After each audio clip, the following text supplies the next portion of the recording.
The journey or migration of the Moses-led Hebrews from Egypt to Canaan was interrupted by the period of 40 years in the deserts of Sinai, according to the biblical record. The wilderness traditions are supported in the Pentateuchal books of Exodus, Numbers, and Deuteronomy, offer some relevant information about the geography of the peninsula, and record some of the names of roads taken. The harshness of the environment of Sinai and southern Canaan is described in Deuteronomy 1:19. I quote, "Then we set out from Horeb and went through all that great and terrifying wilderness that you saw on the way to the hill country of the Amorites," while 8:15 describes it as the great and terrifying wilderness with its fiery serpents and scorpions, in Hebrew, Nachash Saraf ve'akrav, and thirsty ground where there was no water. Thus, in addition to heat, rugged and harsh terrain, lack of water, snakes and scorpions were an additional menace. The fear expressed in Deuteronomy 8:15 about snakes and scorpions was not an idle one. In this connection, one thinks of the episode in the wilderness when the Hebrews were attacked by poisonous snakes in Numbers 21:6. Then the Lord sent fiery serpents, Hanachim, Hasrafim, among the people, and they bit the people so that many people died. This episode is situated geographically somewhere between Mount Hora, just north of Kadesh Barnea, and on the road to the Gulf of Aqaba. A testimony to the reality of snakes being a deadly foe to the people in the Sinai-Arabah region occurs when Esarhaddon's armies crossed Sinai to invade Egypt in 671 BC. He reports that he solicited the aid of local Arabs and their camels to navigate the challenging trek, in his words, through great sand dunes where they encountered two-headed snakes whose bite was death.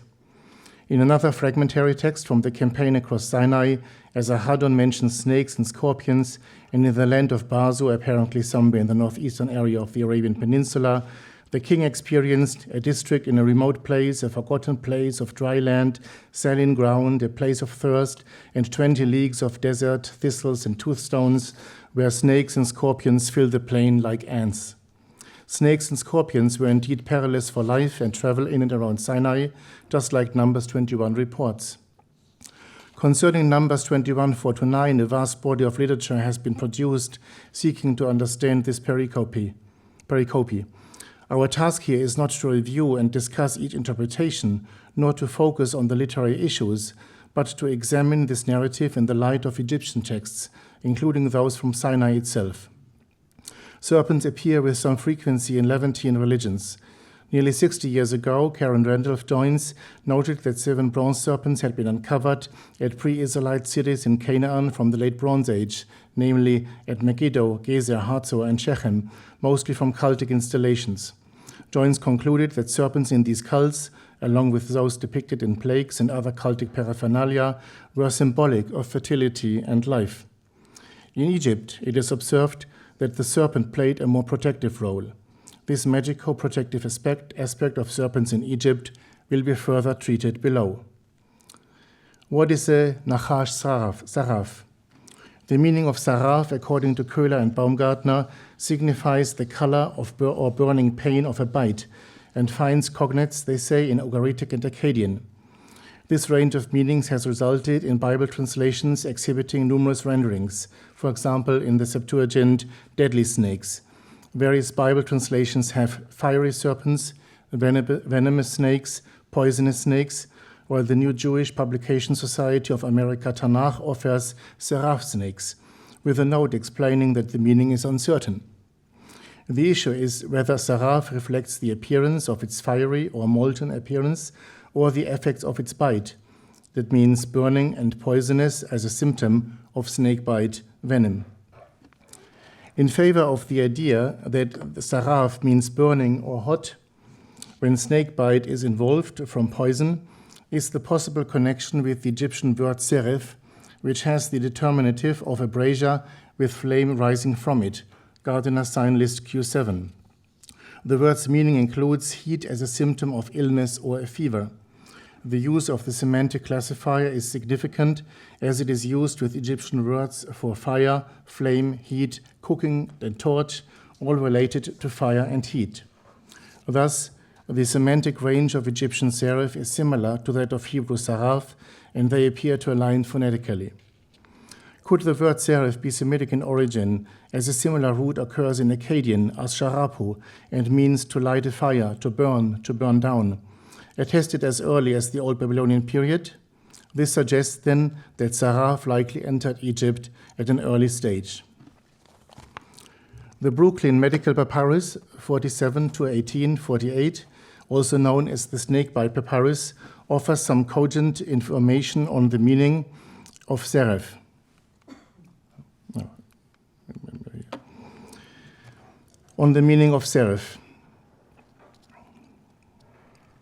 This medical text is remarkable in several ways. As might be inferred by the name Snakebite Papyrus, it is about snake bites, the symptoms, treatments, and prognosis for the victim. Furthermore, the names of 24 venomous snakes are recorded, and a description of their colors is provided, including their underside, their length, and a description of their head, eyes, tail, and other distinguishing features. I think there are two columns are highlighted here. Features. If it had horns, for example, and the number of fangs. It was imperative for a doctor and a priest magician who treated the victim to know the snake's features in order to recognize what type of snake it was, the potential danger, how to diagnose the consequences of the venom, and recognize the symptoms so that the appropriate treatment be applied to the patient. A new 2024 publication of this papyrus brought together an interdisciplinary team of experts who attempt to understand the ancient texts in the light of known snakes from ancient times and those of our era. 7 of the 24 entries or registers indicate that one of the symptoms of envenomation is seraph, fever, which, depending on the type of snake, can linger from 7 to 11 days, and each writing uses the brazier sign either as a determinative or a logogram. 6 of the 7 snakes whose bite causes fever, seraph, or a searing heat in the bite area come from some variety of viper, the 7th being a cobra. One of the symptoms of cobra bite is burning pain. What we also learn from the Snakebite Papyrus is that medical treatment, magic, and divine intervention were all embraced. Even though specific treatments are limited or vague, Registers 23 and 24 of the papyrus prescribe cutting and draining the bite of its venom.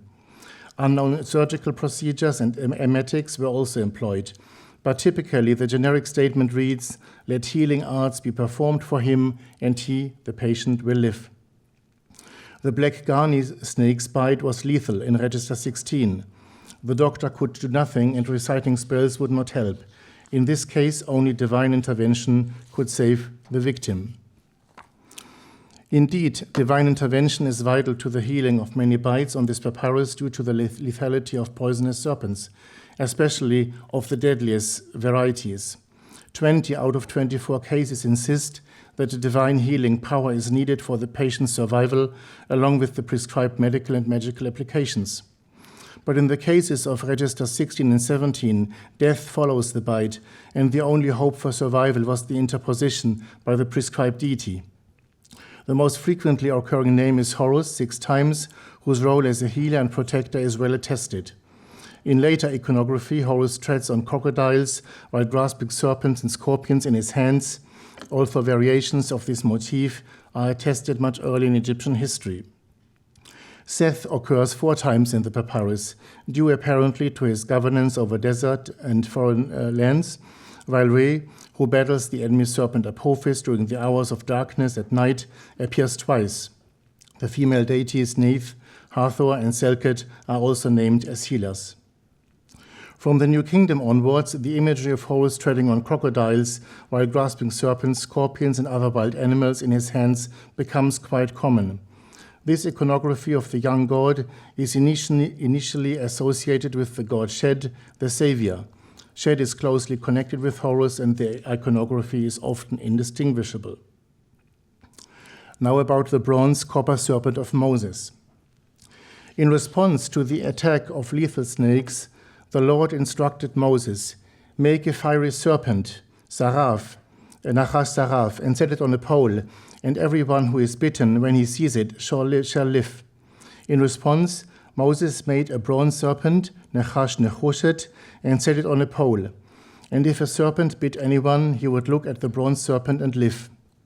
Clearly, the purpose of Moses' bronze serpent was curative, and not an object of veneration, which it became by King Hezekiah's day, according to the report in 2 Kings 18:4.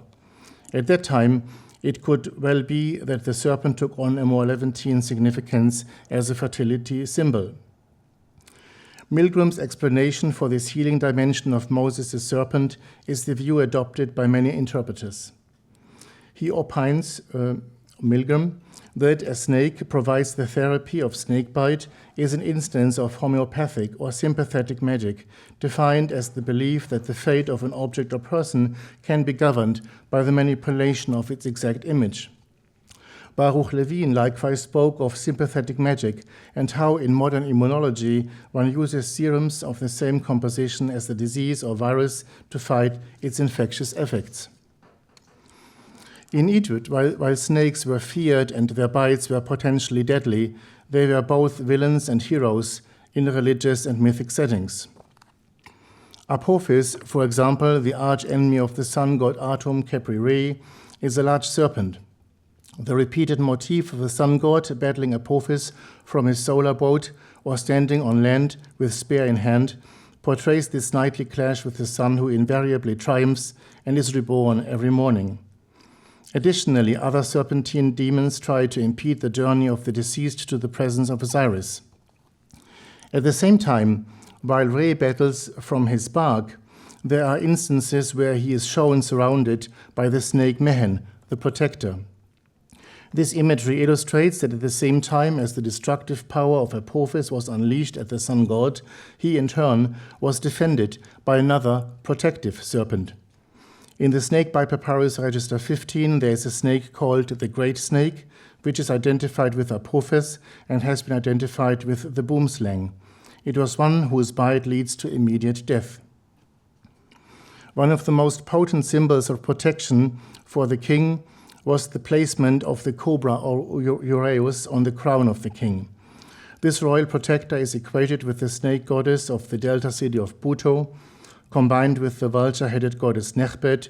The two represent the principal goddesses of Upper and Lower Egypt. In battle, the king could count on the ureus to zap his foes with the concentrated power of the sun. The poetical stele of Thutmose III, where Amun-Re's serpent acts for the king, illustrates this point. I quote from the stele, "My," speaking is Amun-Re, "my serpent on your brow consumed them. She made quick booty of the evildoers. The lowlanders she swallows by her flame. The foes were tottering before her might. The gleaming diadem protected you." The foregoing illustrates that the serpent in Egypt was a dreaded, deadly reptile, but at the same time it served as a remedy for snakebite and could protect one from envenomation. This healing dimension is precisely the purpose of Nachash Nechoshet, the copper or bronze serpent in Numbers 21. Now about snakebite treatments and prophylactics in Egypt and Sinai. From the dawn of history and through the succeeding millennia, Egyptians traveled across Sinai for military and commercial purposes, principally mining for copper and turquoise in south-central Sinai at sites like Serabit el-Khadim, Wadi Magara, and Timna. Not surprisingly, texts from these areas provide important information regarding the challenges posed by snake and scorpions.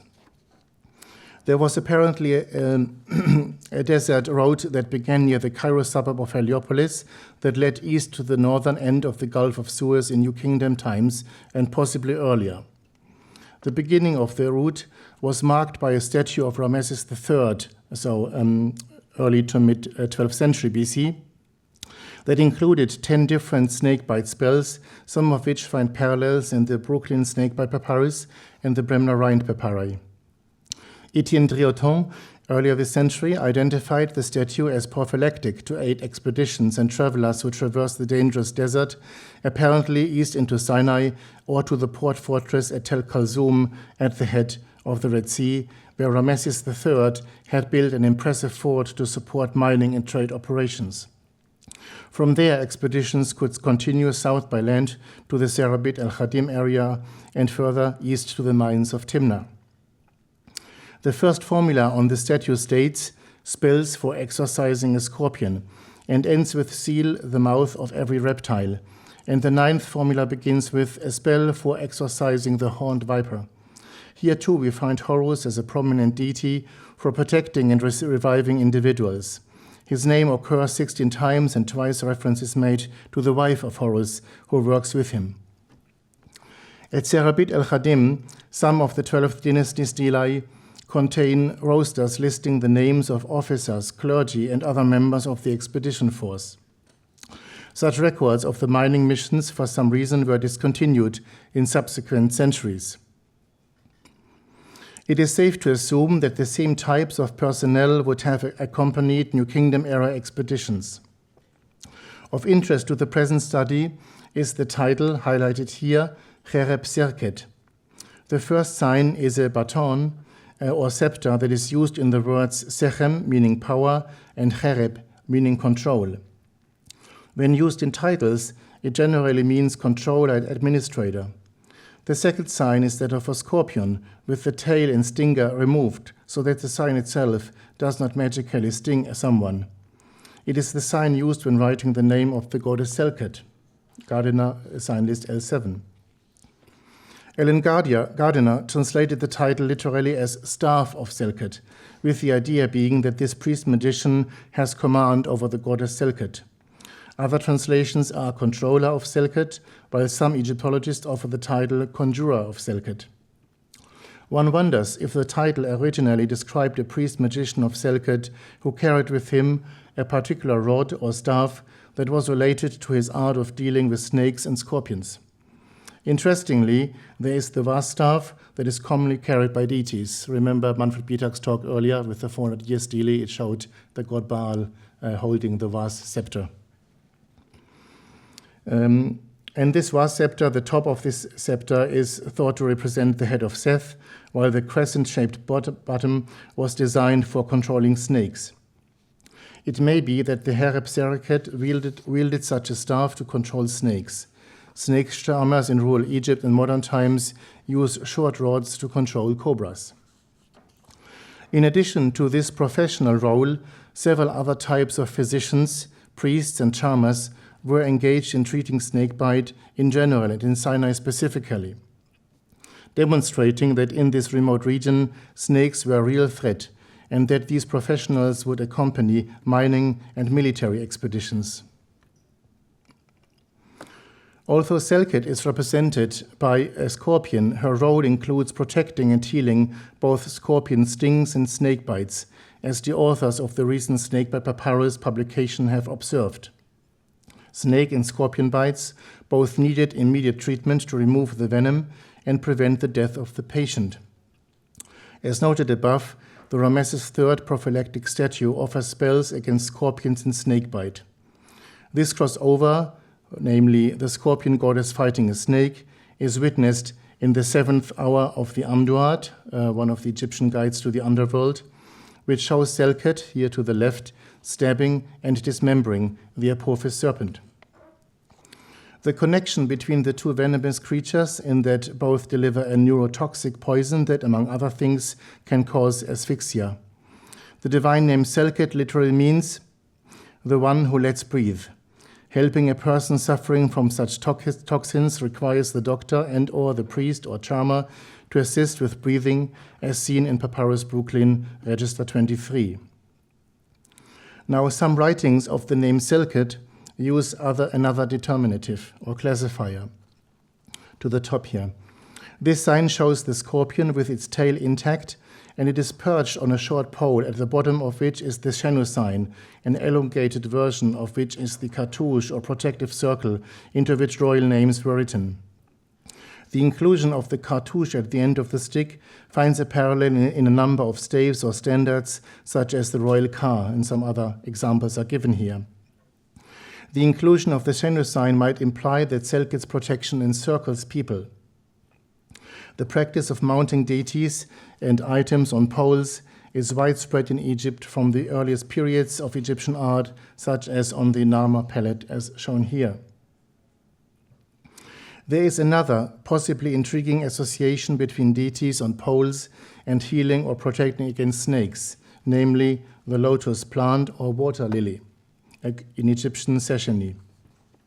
The term Sesheni is mentioned in connection with two snakes listed in the snakebite papyrus, which points to a similarity in appearance between snakes and the lotus plants.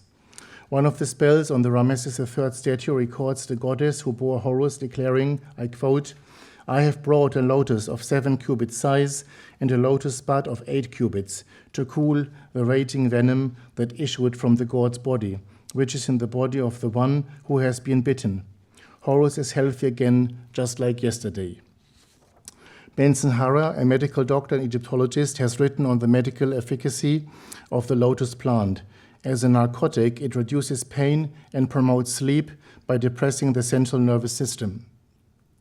Perhaps as a consequence of the medical benefits of this lotus remedy, water lilies play a significant iconographic role in the healer prophylactic statues, stelae, plaques, jewelry, and amulets. A variation of the shed pendant, the Semitic god Ketchet, is portrayed holding several lotus plants in one hand, and in the other she grasps a pair of snakes while treading on a lion. Lotus plants also occur on Horus Sippus stelae, or also called Horus on the crocodile stelae. The famous Metternich stele in the Metropolitan Museum of Art, dating to the reign of Nectanebo II, approximately 350 BC, shows the young god in this classic pose, while to his right stands a lotus flower with a pair of ostrich feathers that are typically associated with Osiris. To its right, Thoth stands on a coiled snake, and behind him there appears an erect lotus plant with an ureus on it. I think here Jim has added arrows. To the left of the central figure stand Horus and Isis, each of which appear just as Thoth and have lotus flowers behind them like Thoth. They too have lotus plants standing behind them, each with the image of the deity upon the flower. The standard Horus Sippus stele normally shows only 2 standing lotus plants, with the Horus falcon perched on the left and the dual feathers on the right. A stele in the Leiden Museum displays the same features as the MMA one, complete with a pair of the lotus plants on either side of young Horus, the one with Horus falcon and the other with a pair of feathers surmounting the open flowers. A Horus Sippus in the Cairo Museum shows the frontal, young Horus, useful Horus clutching along snakes and a scorpion in each hand, with a lion in the left and a gazelle in the right. To the right stands a straight lotus plant, complete with the tall dual feathers with a Shenu sign at the bottom. The quality of the raised relief on this stele is exquisite. The details etched into the snakes are intended to display the markings of serpent's scaly skin. The vertical lotus stem shows the same minute etching, suggesting the stem was reminiscent of the appearance of a snake's body. This may further account for the connection between the snake and the lotus plant, as noted in the snakebite papyrus. On the left side of the Cairo stele, Horus appears mounted on a coiled snake. So Jim then has summarized the observations. I don't have them in my paper, but I will read them from the screen as we have time. The seraph serpents encountered in the wilderness by the Israelites were likely so named because of the burning sensation that occurs when the toxins invade a victim of snakebite, and or due to the fever that would be experienced, as the use of the Egyptian term seraph suggests. Consequently, Saraf most likely does not point to the fiery appearance of the snakes and is not a mythological interpretation. Snakebite was a serious injury and often had deadly results for people in Egypt, Sinai, and the Arabah. Therefore, remedies were needed to mitigate snakebite. Third, as in the Bible, Egyptian texts show that survival was often dependent on divine intervention, especially when bitten by the most lethal reptiles. Fourth, divine relief took several forms, but the images of healer deities in Egypt played a vital role. This included the use of images of the same nemesis to counter poisonous snakes, such as the Mehen snake protecting the sun god, while in combat against the arch-enemy Apophis. Then there are the snake-like lotus plants that actually have healing properties against venomous snakebite. Accessing divine healing in Egypt required pronouncing the appropriate magical spells, using medicine and surgical procedures, and significantly looking at the image of the healer deity. And to conclude, the Egyptian materials brought to this discussion offer some striking parallels to and background information for the bronze snake episode recorded in Numbers 21, 4-9. In the light of the data presented here, is it possible that the images of healer deities like the Selkirk or Scorpion and other deities like Horus and Isis on a pole or upon a lotus flower that offer healing and or protection are comparable to the function of the bronze serpent on the pole that Moses made? The Hebrew word for pole in Numbers 21:8 is nes, which can be rendered flag, standard, and ensign. The use of Hebrew nes suggests that this pole with the metal serpent is similar to Egyptian poles and standards on which deities were mounted. Thank you very much.